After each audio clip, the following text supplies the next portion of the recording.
Olá, isso é a história de um jardim perfeito e uma terra prometida fossem, no fundo, a mesma história contada de jeitos diferentes.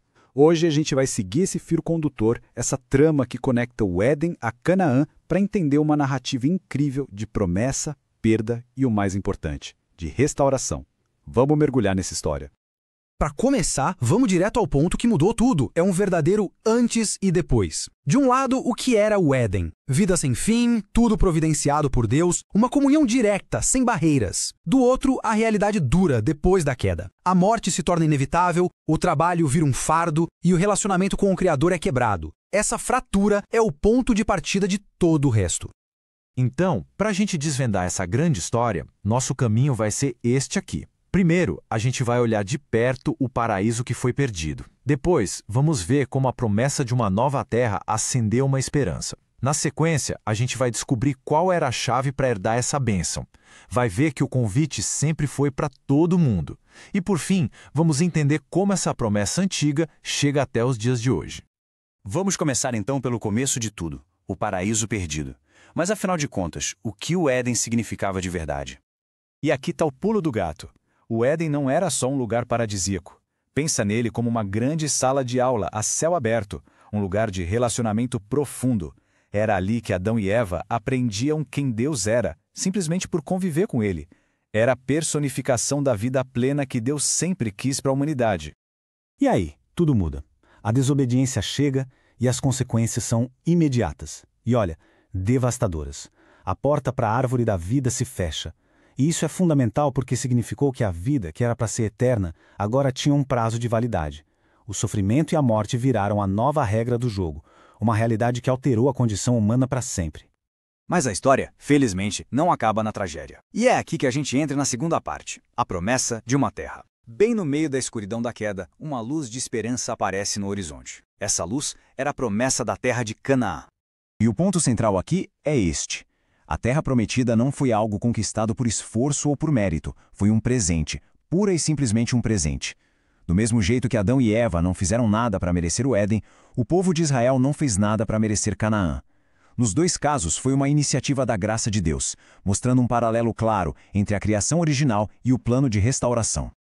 Só que essa promessa veio com um teste. E que teste! Uma espera gigantesca. Dá uma olhada nessa linha do tempo. A promessa é feita a Abraão, depois confirmada para Isaac, passada para Jacó, e então um hiato de 400 anos. Pensa no que é isso. Gerações nasceram e morreram como estrangeiros, se apegando somente à fé em algo que eles nunca chegariam a ver com os próprios olhos. E essa citação de Hebreus resume tudo de forma brilhante. Abraão viveu como em terra alheia. Ele sacou que a herança de verdade era muito maior que um pedaço de chão. Ele, seus filhos e netos eram peregrinos, com um olhar fixo numa promessa que era, acima de tudo, espiritual e eterna. O que nos leva, então, à terceira parte da nossa conversa, que revela a chave de tudo: obediência e fé. Porque, veja bem, receber o presente era uma coisa, mas permanecer nele, desfrutar dele, isso exigia uma resposta. Moisés deixou isso bem claro. A obediência às leis de Deus seria a sabedoria de Israel. Não era só um livro de regras, era o DNA do povo, a base da sua identidade. E mais, era um testemunho para as outras nações, que olhariam e diriam: "Uau, que povo sábio, que nação incrível é essa!" Então a gente tem aqui um equilíbrio muito delicado.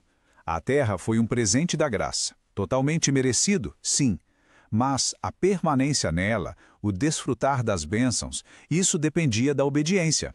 A obediência não era o preço da terra, entende? Era a resposta de um coração grato àquele que deu o presente. Refletia a saúde do relacionamento deles com Deus.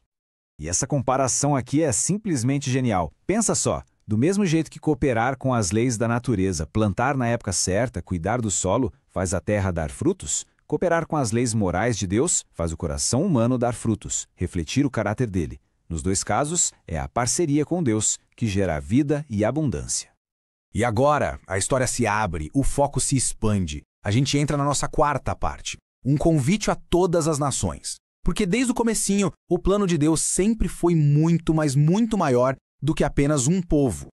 A ideia era que Israel funcionasse como uma vitrine para o mundo. Ao viverem de um jeito que refletiu o caráter de Deus, eles se tornariam um farol, uma nação tão abençoada, tão justa, tão sábia, que os outros povos se sentiriam atraídos, curiosos para conhecer o Deus que eles serviam. Era um plano de atração e não de exclusão. Isso não é só teoria, a gente vê na prática, desde cedo.